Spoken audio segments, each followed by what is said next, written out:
I've been living in Pakistan and working here for almost 2 years now. And good God, are there a lot of bad news. Every day, a lot of frustrations, a lot of problems, a lot of water cars. And one cannot help but sometimes feel very helpless, depressed.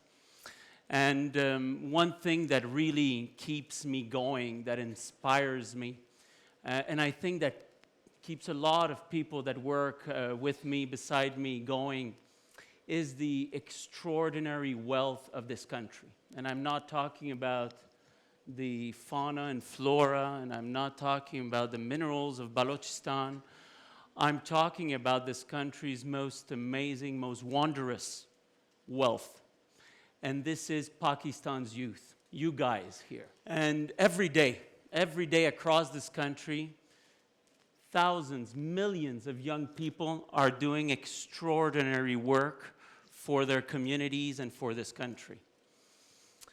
Some of them, like Golalai Ismail, who founded an organization called Aware Girls in Peshawar, where each year she helps 8,000 women organize and claim their rights and have healthy and productive lives. 8,000 every year in Peshawar. People like Madiba Afridi, who's from the Sholabar tribe in Khyber Agency in Fatah. She created the Fatah Youth Forum, organizes people in their community, advocates with politicians, especially on rights to education. She's now working on the Fatah Youth Strategy. People like Saima Anwar, who's the first female lawyer in Malacan Division. She now finished school, worked in legal aid, opened her private practice. She's now helping hundreds of women every year to navigate the legal system, represent their interests, and defend their property rights, custody, inheritance. And next year, you'll have 100 more Saimas in Malacan Division working every day, helping women go through the legal system. Or there's people like Vakas, is from a small town called Okara in Punjab. And he revived the ancient craft of shoemaking. He founded a company called Marc, who now has offices in Lahore, has offices in San Francisco, exporting shoes all around the world. His company is not only producing shoes and accessories, but is inspiring hundreds and hundreds of young people to follow in his footsteps. Many, many people, thousands of people like Khadija, like them, like Malala, they deserve a prize. They deserve a prize because of the work they're doing, but what unites them is that all of them have fought very hard against apathy. They have organized and built up their communities, and they have become agents of change. That's extraordinarily inspiring and encouraging. And when I say that Pakistan's youth is the biggest wealth, I mean this both figuratively and literally. Pakistan's median age is 22 years old. Median age in China is 34. Japan, 45. 65% of Pakistan is below 30 years old. That's 56 million people between 14 and 21. These are workers and consumers, the so-called productive age. And this means that the demographic dividend is not a myth. Elsewhere in East Asia, for example, in the 1990s, economists say that 40% of the economic miracle was due to young people entering the workforce. We've made calculations that in Pakistan, that would mean, if we include these young people in the workforce, that means $5.5 billion each year. That's an IMF program every year into the economy. But this is a bit like the comet, Professor. They only come on around once. And this is a one-in-a-lifetime, one-in-a-generation opportunity. in Pakistan has 35 years to take advantage of this opportunity. After that, the population will grow older and very, very quickly. To understand how wealthy we are and how wealthy we could be in Pakistan, we need to look at the three drivers of youth development: education, employment, and engagement. If we look at education, there's plenty of really bad news there. 25 million kids out of school, 56% of kids in poor households don't go to school, and I won't even tell you the numbers for the rural areas. Very, very preoccupying. But there's also really good news. Girls' education, for example, in 10 years, primary enrollment for girls between 2000 and 2010 has gone up 26 percentage points. And for lower secondary education, 22 percentage points. Employment. Well, 1 in 10 young people, many of you perhaps here in the room, are not in stable employment. And 36% of those spend more time going around doing CVs, looking for work, than actually doing the work that they're hired for. But at the same time, the unemployment rate in Pakistan is very low, 7%. It's 17 in Sri Lanka, 24 in France, and 55 in Greece.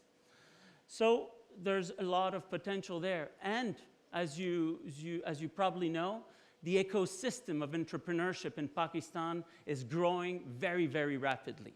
There's 12 universities now that have incubators. There's organizations like Startup Week, Startup Weekend, Youth Forum, or Packathon that are there to support entrepreneurs, bring them together. There's also organizations like Tech 8 Hub or Peshawar 2.0 that are spaces that use technology to support entrepreneurs. For engagement, well, we all know the vulnerability of young to violence and radicalization. And frankly, young people have absolutely no trust in politics and in institutions. When we're asking youth about how much they trust those institutions, only 10% of them say that they trust them. But at the same time, you guys are voting, yeah? 6 million new voters at the last elections. 40% of the MNAs in the National Assembly and many more in the provincials are under the age of 40 years old. This is exceptional in the region, yeah? And at the same time, when we ask young people if they trust their communities, if they have trust in their communities, more than 85% of them say they do. So there's a lot of potential there. But let's look at how to seize this opportunity. And of course, to seize this opportunity, the government, the businesses, society at large will have to take some pretty serious steps. Pretty bold measures will need to be taken. But more importantly, I think, is what the young men and women of Pakistan will do. What are the choices that you will be making? In education, to fulfill the full enrollment in primary and secondary education at a quality level, of course, it's all about more money. More money is needed. But more importantly, it's going to be fighting depoliticization and ensuring that corruption in the education system stops. It's, of course, about the quality of teachers and the quality of education, but mostly, it's about having data and bringing this data in the hands of citizens so they can hold their teachers and their decision makers accountable. It's also like the example of Madiba. What you can do, like Madiba did, is volunteer, engage with your community to monitor the performance of teachers. Engage with your politicians and make them accountable to their decisions and make it clear that you won't vote for them next time if their promises are not reached. In employment, of course, it's about highways, it's about dams, it's about power plant, but it's a lot more about skills development and access to markets, rural roads, and credit. It's, of course, about increasing taxation, reducing the privilege of rich businessmen. But it's especially for young people today, reducing red tape, helping them establish new businesses, and ensuring that contracts are enforced in a fair way. Like Vacas, please reach out to role models in your communities. Ask them to mentor you. Reach out to other entrepreneurs come together and ask one of those organizations to support you, provide you credit. For engagement, how do we do to have an engaged public? Well, a lot of it, of course, is about internal democracy in political parties. But it's also about religious organizations, NGOs, businesses, being transparent and democratic about the way they operate. It's about a more responsible media, as Doctor was mentioning. But it's a lot as well about teachers, about parents engaging with their community and making sure that they're engaged in the lives of the schools. As the example of Madiba and Saima, you need to get out there and organize your community. You need to make sure that people know what your rights are and that you're able to fight for them.